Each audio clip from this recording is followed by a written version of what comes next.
And I request Robert to please guide us through.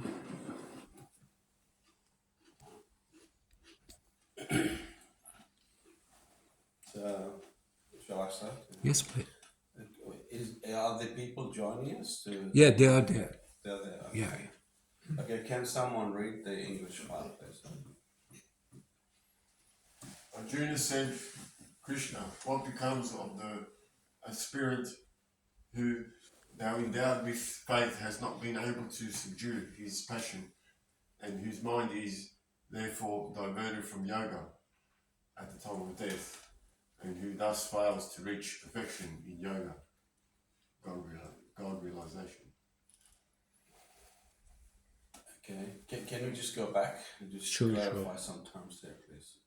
So can we all understand what is faith? Do you know what faith is? Can we expand on faith? The word faith. Any ideas? Could be equivalent to believe. Okay, so faith is a level of trust. So I have a trust in this chair that I am sitting on that it will not collapse. I'll just come and sit because I see it. Because my past experience is that this chair will not collapse. I have a faith when I sit in an airplane that there is a pilot there, that he will fly it and he will get me to the destination. So there is, even if I don't see things, right, I still have to maintain a level of trust in something that I'm hoping for, right, to achieve. So that's what faith is. It's a level of trust, even though you don't see the evidence, but you know about that it does exist. The pilot does exist. The chair will not fall down, will not collapse, you know. So there is a level of trust that we call faith, and that sort of, it's built on our own sort of experience in life and our own understanding of concepts. So that's what faith is. So is that clear, or does that make sense? Yeah? Yes. Yeah, okay. So now then we go to who's endowed with faith. So this faith is for a believer. Here, Arjuna, as I was told, I'm not the best professional Krishna explainer, but Arjuna is a disciple of Krishna who's asking questions, right? And endowed by faith, endowed with faith. What does endowed? The word endowed means Gifted. yeah, gifted. So we are all gifted with some level of faith, right? And we have that level from our understanding, the level of our understanding of life. So here he's saying has not been able to subdue his passions. What's passions? His Desires. his carnal desires. Carnal. What do you mean by carnal desires? Explain. Things like sex and wanting chocolate or wanting money or Okay. like So passion, you have positive passion, right? So you have something that I want to become a doctor. You have a passion to become a doctor, right? That's a good desire. We're talking about negative passions, right? Like desire, sex is good, but sex only good in a relationship, in a marriage, right? In building a family. That's what sex is good in. But outside that is actually becomes in a negative scene, right? So we have these negative passions that we have to control. And that's what then we have the other word whose mind is therefore diverted from yoga at the time of No, death. the bracket is the person who has written. Yeah. Okay, so diverted from yoga. What's yoga? the process by which it's a Union with, purify. union with God. Right? Union with God. Union with God, yeah. Through what? So yoga is a practice through physical practice, like positions of sitting, for instance, mental practice, and also through mind practice. So these are the three main areas where yoga is practiced, right? And yes, it achieves union with God, but how do we achieve this union with God, right? In yoga, it's also it's a meditation as well. So how do we achieve it? by discipline, but by detaching yourself from worldly things, material. Okay.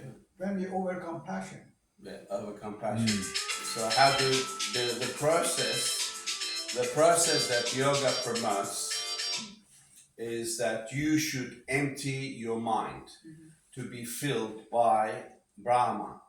And Brahma is the energy, not God, not to be confused with God or deity, is Brahman, sorry. It's to that's the God realization, which is the energy and the source of creation and everything else.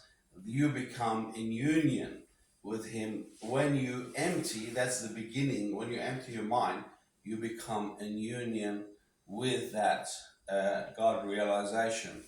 But it has stages.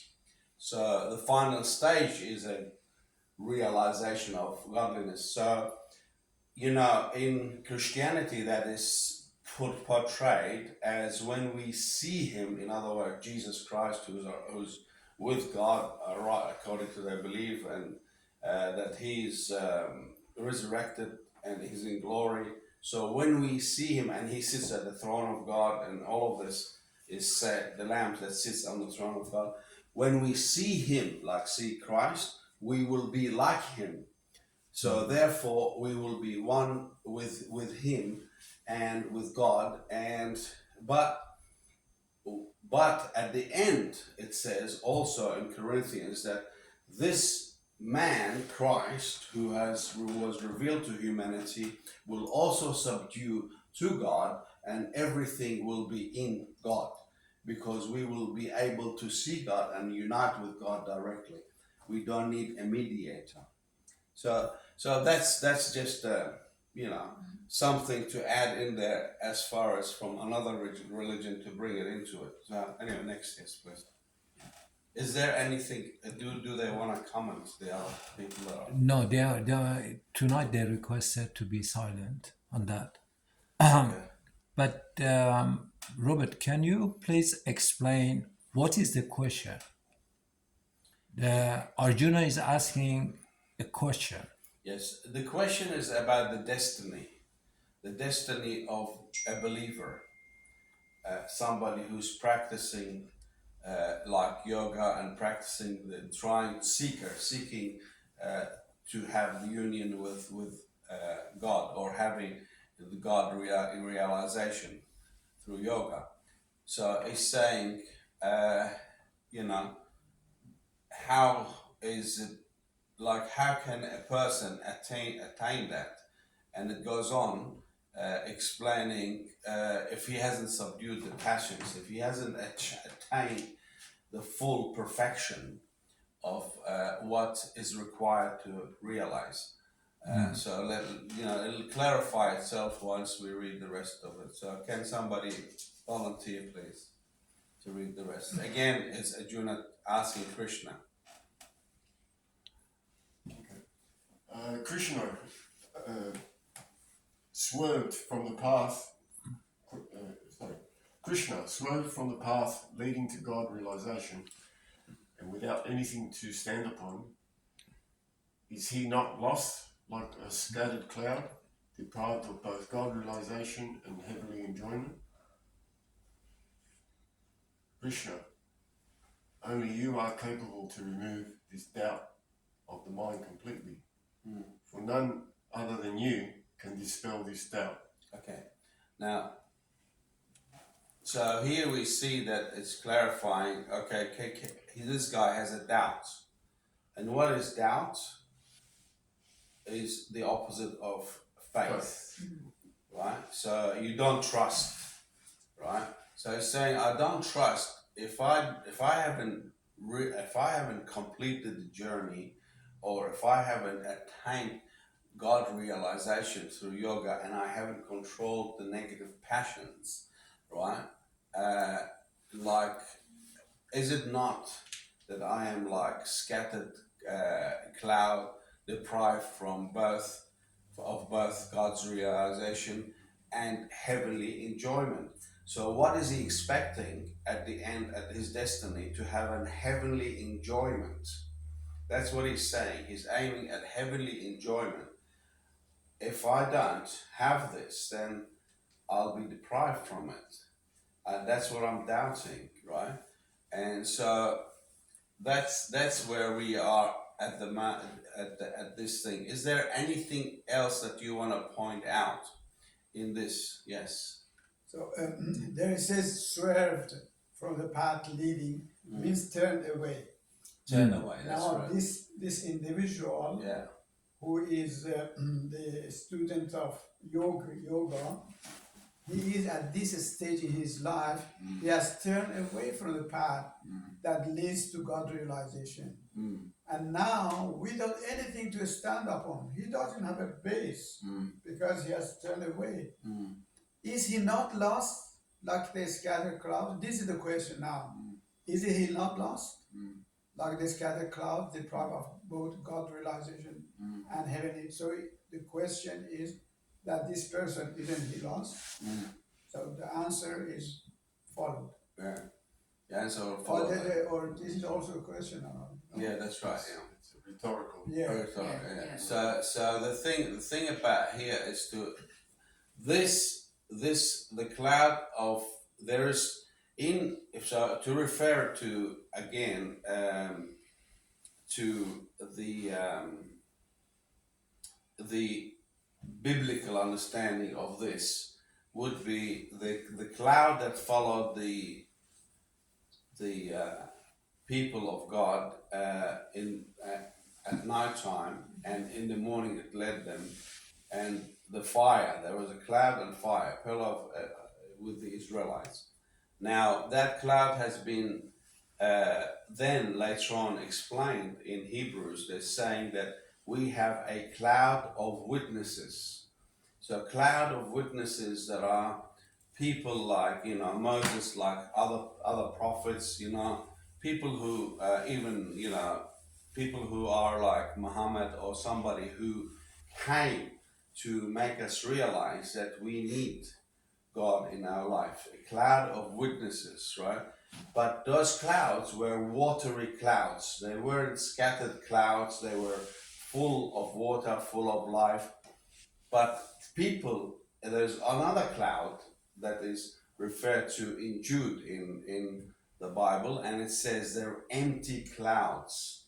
And they are the people who present the knowledge of God, but they do not really apply it to their own life, and do not and they do other things that will actually damage your faith.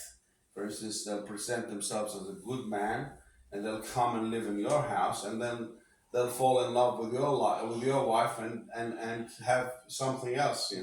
So basically, these are empty clouds, and this extreme example, but the question between what you were saying, faith and trust is, and I think there's a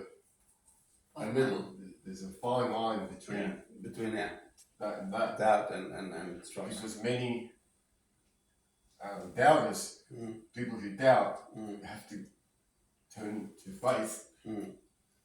Like if I ask you to come into my boat to cross the river, and you say to me, I doubt that boat's going to make it to the other side. That's right. Yeah, I could say to you, have faith.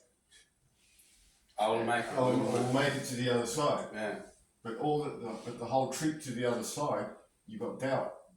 Yeah. But the fact that At the same time, you've got faith. yeah, that's right. Yeah. Or To hope. get into the boat. Hope, you yeah. Or have hope. Yeah, Would be so better. there's a struggle. You're referring to the struggle of doubt and faith, So and this question, while it has doubt in it, it has another side to it. We will see what the Maybe side I'll is. jump. Yeah. You jump. We also have got now, welcome Mr. Krishna, we got Mr. Krishna as well Okay. with us, which can put some light into the subject as well. So Yeah, this is the next line. next one. Who's reading? Sri Bhagavan said, Arjuna, there is no fall from him either here or hereafter. For, oh my beloved, none who strives for self-redemption, i.e. God realization, ever meets with evil destiny. Okay. Now it's important to. It's a packed thing here. So what is this answer, right?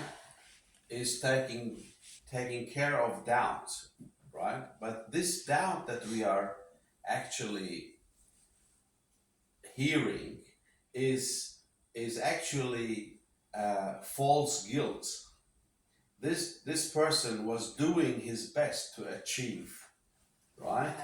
To attain God realization, but he had false guilt that was discouraging him and saying, "You haven't attained this yet." He was telling himself or somebody, the other faiths will say the evil one was whispering in his ears, for instance, So, or Christianity would say the flesh is talking, and so.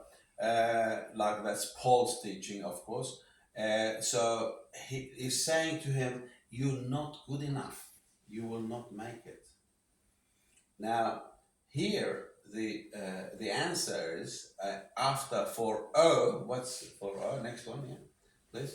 For my beloved, none who strives for self-redemption ever meets with evil destiny. So we have heavenly destiny and we have evil destiny. What does that mean? What does evil destiny mean? Means the one who do not strive falls prey to the passion, which brings about calamity and misery and fall. Yeah.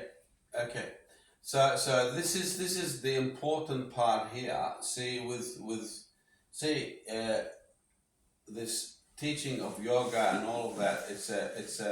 It's an ancient teaching that goes 5,000 years old. It's 5,000 years old or more, and so this it was taken by Hindu and the worst part of that in Hinduism is that it believes that karma cannot be changed, so your destiny cannot be changed.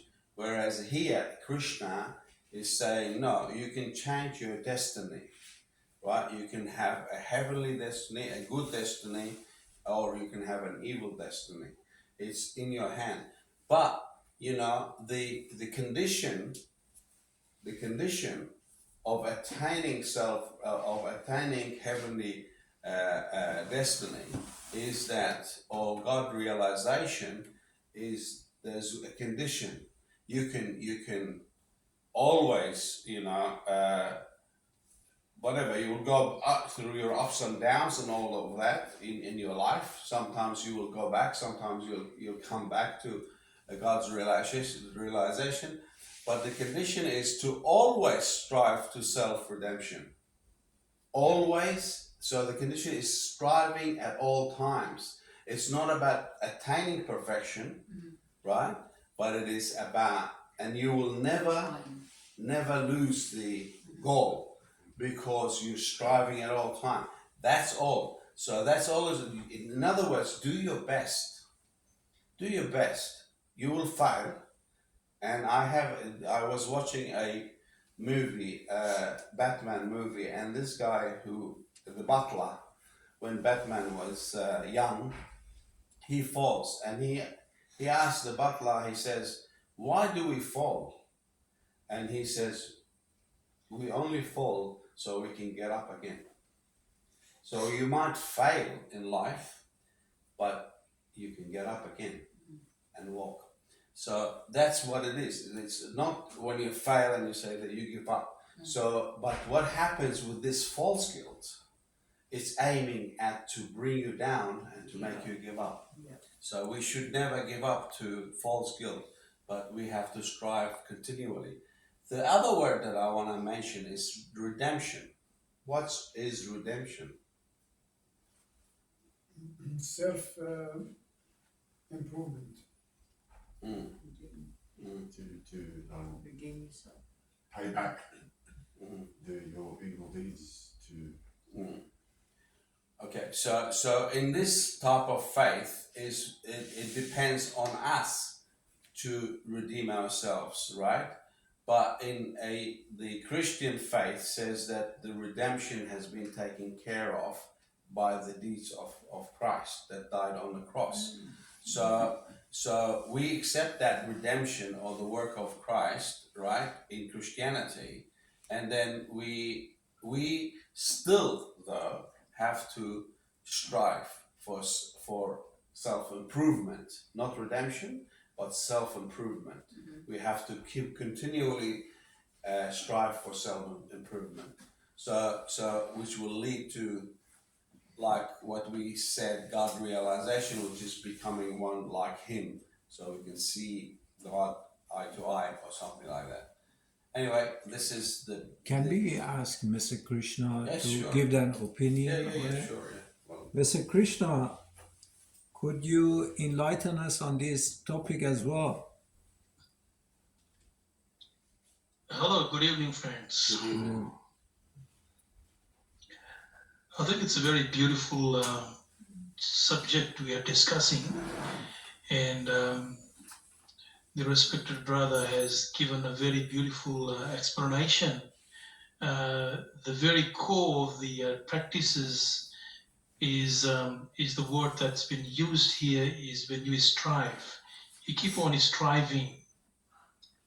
It's not like struggling, but it is striving.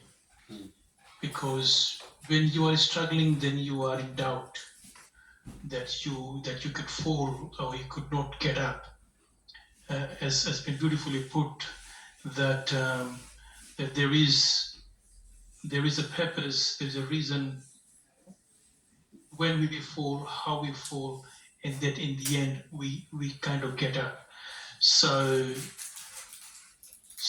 this way, Sri Krishna is saying that those who are on the path of enlightenment, those who are in the path of realization, or those who are in the path of that final union, will never fall and not get up. They will always be picked up by the divine light, by the divine destiny, that they will be placed in a better environment to progress better. So in other words, whatever our deeds are, that is the deeds which leads us to the enlightenment and realization, are never will put us into despair. It will always bring us that hope that we will move forward. So it is always with a resilience, moving forward, striving till the path when everything dissolves.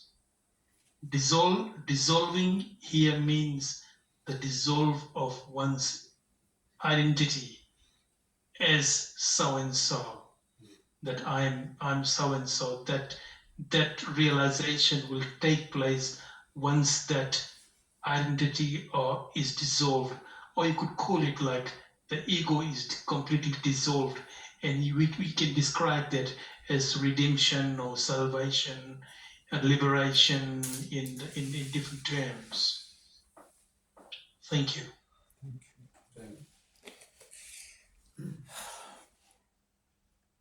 Oh, somebody read, please, because I can't read. We have met together to bid farewell to Abdul Baha and to thank God for his example and teaching and for the power of his prayers to bring light into confused thought, hope into the place of dread, faith where doubt was, and into troubled hearts the love which overmasters self-seeking and fear. Okay, well, this is a very loaded statement, right? There are many words to clarify here. However, it just basically talks about a person, Abdul Baha, and that's, I believe, is the son of Baha'u'llah. Baha'u'llah, right?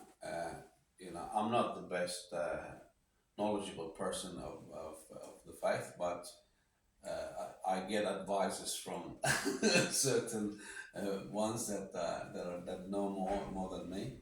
So thank God for the example and the teaching, and for the power of his prayers. Okay, that's all good. Now, what I want to focus on after the power of his prayers. What is prayer? A pure longing of heart. Okay, pure love. What else? Meditation. What else? Act of good and charity. Okay. Giving thanks. Yeah. Okay. Well, prayer, in its most simple terms, is a conversation with a deity. A deity that you have what? Trust in, right? So that's elementary talk about, like, this is the elementary like introductory level prayer, and conversation is important. The word conversation and talk is important. Why is it important? Because when I'm talking, I get a response. When I'm talking to you, I get a response, right? So when somebody talks to God, do they get a response from God? Do you get a response from God? Yes. How? Well,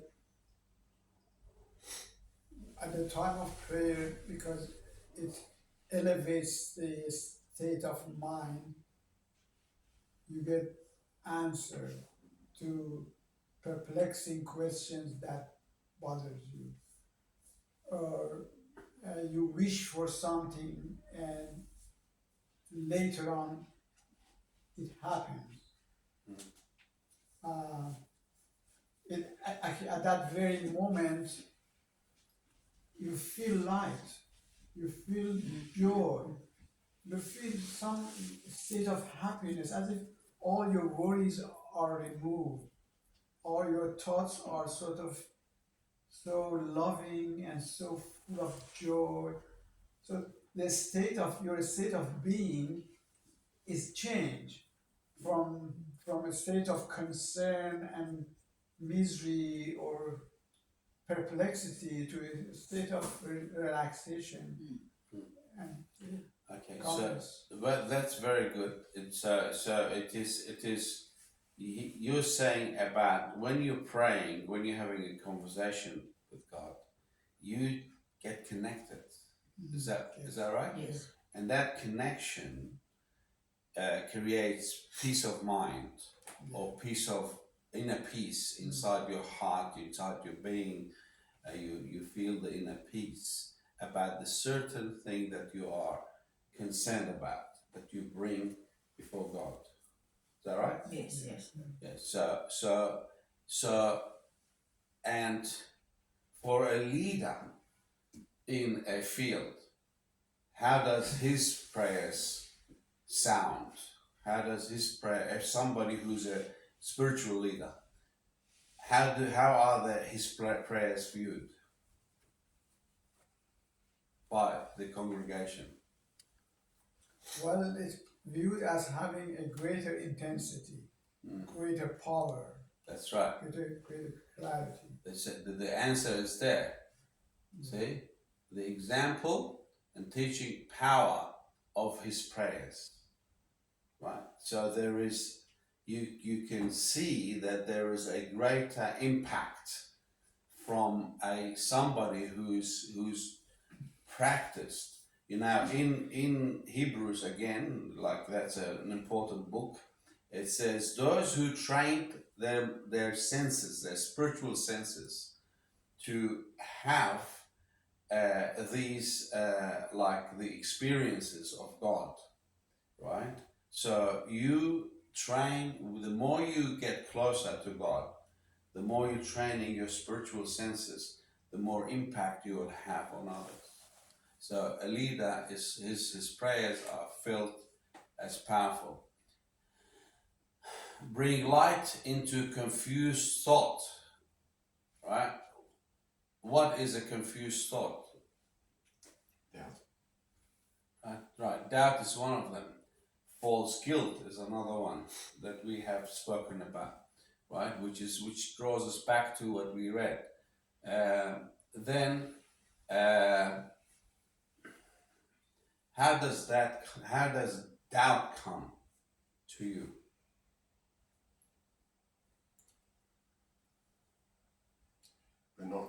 By not seeing a clear answer. So you have a question and you don't have an answer for it. You don't know what the answer. So doubt develops from questions, from questioning reality, questioning something, right? So when doubt comes, then you need a clear direction, and who gives you clear direction if you can't? Because when there is doubt in operation and you're praying, what happens then? Can you receive an answer if you have doubts? Yeah. No. No. Because see, that guy, earlier example was, he had doubts and he said, Krishna, you're the only one who can settle my doubts. So who settles the doubts? Is the leader. The spiritual leader will give you the answer, and then you will develop the faith, and then you will receive the answer. So this is why it's important. See, it's while we have a level of understanding, but God also sends us teachers. While we can teach ourselves, but we still need teachers, right? Every teacher is also a student. So if I'm not a student first, I cannot be a teacher. So therefore, the teachers are those who travel the road before us, and they can give us answers that we haven't gotten to yet because we haven't had that experience yet. We are at the precipice, and we've developed the question, and we don't know where we're going to go. We have to jump, or we have to, put a parachute on, or do something. We're here at the edge of the mountain. We don't know what to do, or we turn back. So the guy who's been to the edge of the mountain and knew what to do, he will guide us, right? Because then there is no doubt. Then there is a surety, because he's been there before us and he will lead us. Then the word hope. What is hope?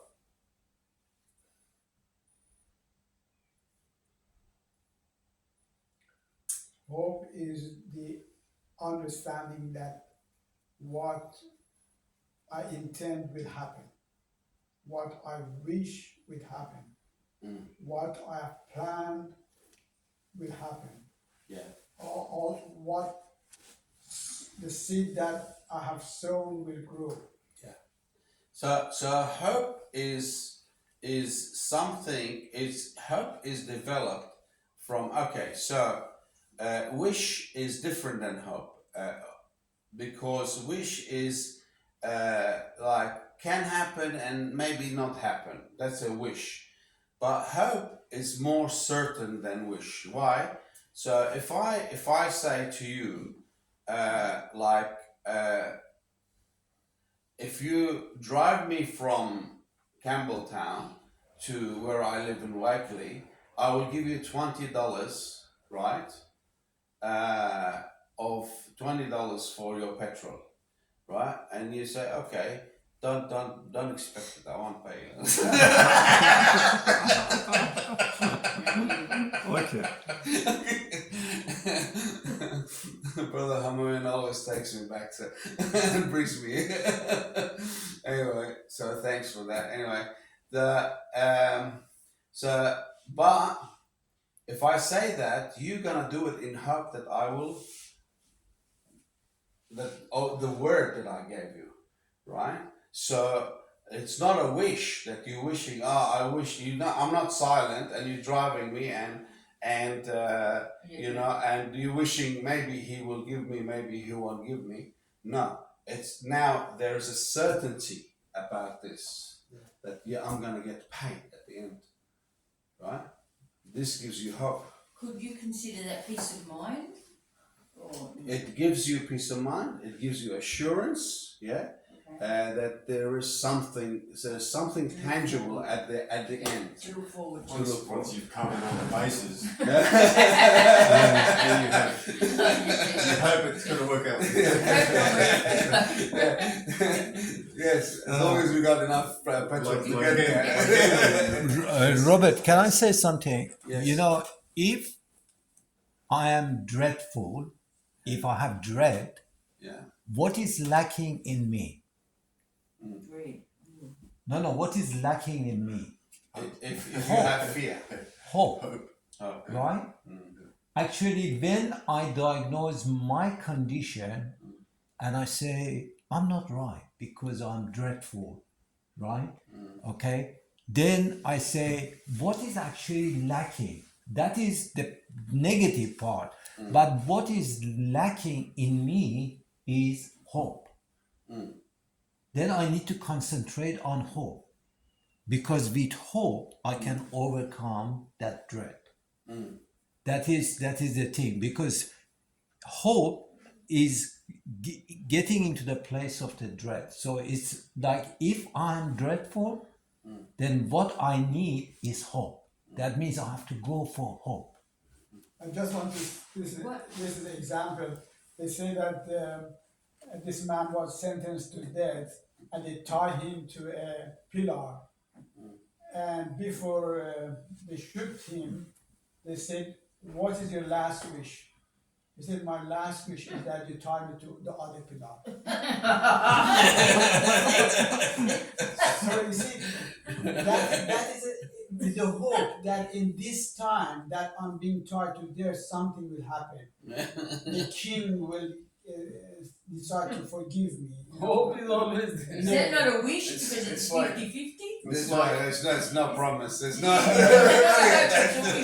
I was going to It's say, like when you the- said you're missing hope, Yeah. so that's something you have to work on. What if it's not you? It's your surrounding, you Yeah, know? it's your environment. In Yeah. your environment, how We'll do you come to live? that. We'll come to that and It's- dealing with dread. It's Yeah. like the example of the boat trying to get to the other side of Yeah, but that's the just river. a boat, but I'm saying just So different things if you- happening. If you went around and tried to plug all the holes with sticky tape and make sure you got every single single hole, then you can say to yourself, well, I hope the boat makes it.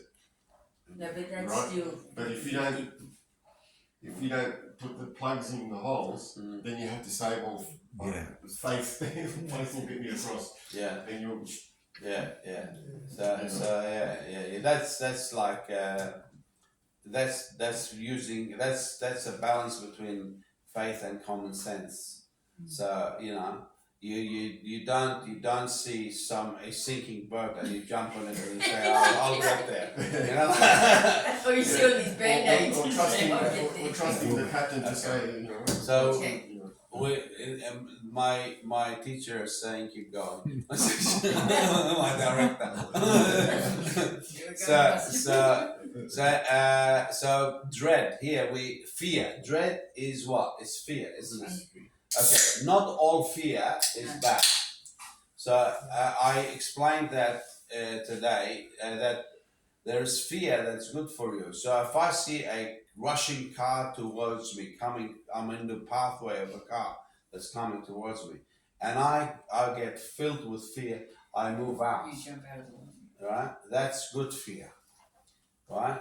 But you know what's a bad fear? Bad fear is the fear that leads to failure. Right? You're not good. Yeah. Yes. You're Yeah. not gonna make it. Yeah. So basically, and bad fear is full of doubt, is not making the right decisions. It's having a confused mind.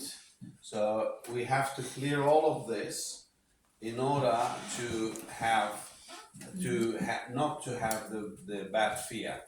So in place of fear, we will have hope. The bad fear.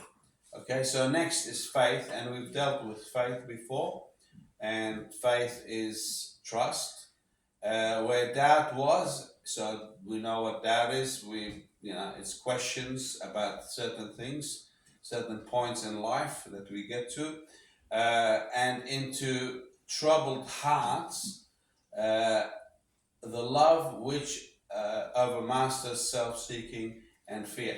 Okay, so here, what's a heart? What do we mean by heart when we say? Is it the pump heart, or what is it? Our thoughts. The inner person, your real person. Because you see, this thing that I'm wearing here, it's moving. Why is it moving? Because I am wearing it, right? So the reason why you yourself, so you're moving, your body is moving, you are expressing yourself, an expression of outer expression and inner expression. So the inner expression is your real self. And the reason why this body is moving, my body is moving, is because my real self is inside. My heart, my spirit, what is being lately termed as soul. I don't like the term soul, because the soul is not what it's psyche. It's taken from psyche. Yeah. The higher self. Yeah. So soul is actually taken from Hellenistic teaching, which is Greek teaching, which is based on teachings that are about multi-gods and other things. So I don't like it, because it's not really, does not really describe the person. The preferred thing is either spirit or True self. or that's psychologically that's speaking, yeah. But what you have spirit, or you have the breath of God, or neshama, right? And that's what originally is seen as being. So troubled heart is your inner person, right? Your neshama, your real person that's wearing this body and expressing itself in this physical reality.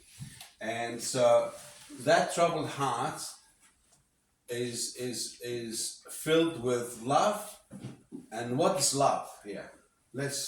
Who can explain love to me? What's love? Give me an expression of love, or a definition of love. Love is that feeling that fills the heart, they say, but fills or create hopes. The child which is in the womb of the mother, there is already a love for that child, although it's not visible. The father goes to work with a great deal of happiness because he wants to work and he knows there will be a child. The mother is always taking care of herself because there is a child. This love is an energy, is a creative energy, is a positive energy. That's all true. That's all an expression of love. But like when they tried to explain love, psychologists came with 4 types of love that exist in this world. So, and psychologists and plus theologians or religious people. So there is what has been termed in Greek agape love, which is sacrificial love, right? So you put yourself for your child, like you say, and the husband goes and works because he loves his wife and his children and he provides. And the wife at home, she tidies up and makes food and looks after everything else because she loves the husband and the children. So this is like other-centered love, right? But there's also what they termed as filial love.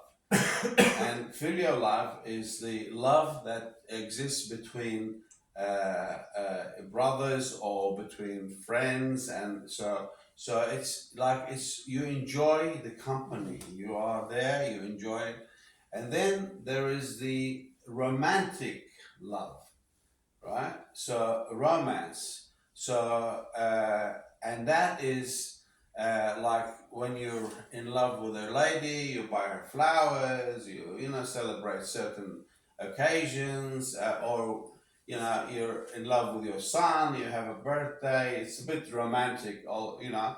And so basically that's what romance and celebration is all about. Then the final expression of love is called eros, which is erotic love, which is sexual love, and that has its own expression in marriage. And in in the Bible and also in the book, so in the Old Testament, the book of the Song of Songs, it talks about the love between man and woman, and it likens that love into the relationship of God with their people, with the people that believes in Him. So and also Paul in the New Testament in Ephesians is saying there is a mystery, and that mystery of marriage is not only just because it's a relationship between husband and wife, but between the church and Christ. You are married to God as a community. So this is what, you know, ultimately we have, and this is what we were talking about, is being infused through yoga with the ultimate universe energy that we are. So the unity here through the love, through this expression of love. And so, and this will help us overmaster self-seeking and fear. So what's self-seeking? Being self-centered, eh? Yeah. Does that make sense? I was going to say, Yeah, totally. looking for self-confirmation, Yeah, which is doubt. yeah, right, yeah. Okay, so yeah, you're making yourself, you center it, you are actually making that the answers that should come from God, they are your own answers. You answer yourself. You self-seek. You you want your own benefits rather than the benefits of others. You think that you're God. You want to control everything according to your mind. You know, if this doesn't happen like this, now I'm gonna have to cancel this person because he's not going according to what I have planned, because I am the God of this environment. That's right. Yeah. So that has to be put aside. And you know what self-seeking produces? Fear. Absolute fear. You're afraid of your plan will fail. Your plan, I am the God, I have to control everything, and therefore I'll be nervous if you do something, and I'm going to tell you often. So all of this, you become angry because of fear, because your plan is not going to work out, because you're the one who is controlling, not trusting in the greater person. Okay. Can I say something? You know, the concept of the troubled hearts, right? Troubled hearts. That if I have a troubled heart, right? Then here Abdul Baha is trying to say that, as Robert said, that self-seeking and fear, they combine together. Whenever you have got self-seeking, that you got that egoistic character, that always comes with fear. It cannot be without the fear. The self-seeking and fear, they always combine together in the sense, right? Now, then Abdul Baha link it to the troubled heart. So we have troubled heart. We often, they say, what is wrong with you? I say, I'm not 100% sure. But in reality, I've got troubled heart. That's why I answer that way. Now, he said, what is actually lacking here? Okay. So he says the concept of the love is lacking. The love of God. Okay, so if you got the troubled heart, you got to seek the love of God. Then it solves your troubled hearts because it goes that way, right? And then also whenever I go to my egoistic character, that egoistic character always combined with fear. If I become selfless, the fear also goes out of the window. So selflessness and the fear cannot be combined in one heart. Okay, can I just add to that? Is that the love that God has displayed is the parenthood love, which is the agape love, right? Which is the self-sacrificing love. So Jesus Christ, for instance, is saying that God shines his sun on the good and the bad, and rains his rain on good and bad. So he's self-sacrificing. He gives everything for free, right? All our life, all this fruit that you see, everything is not because we pay for this, not because the farmer, God makes it and we pay the farmer for it, and he benefits and we benefit. But who makes the fruit? Who made the fruit? Who made the earth? Who made the everything? But this is all his gifts.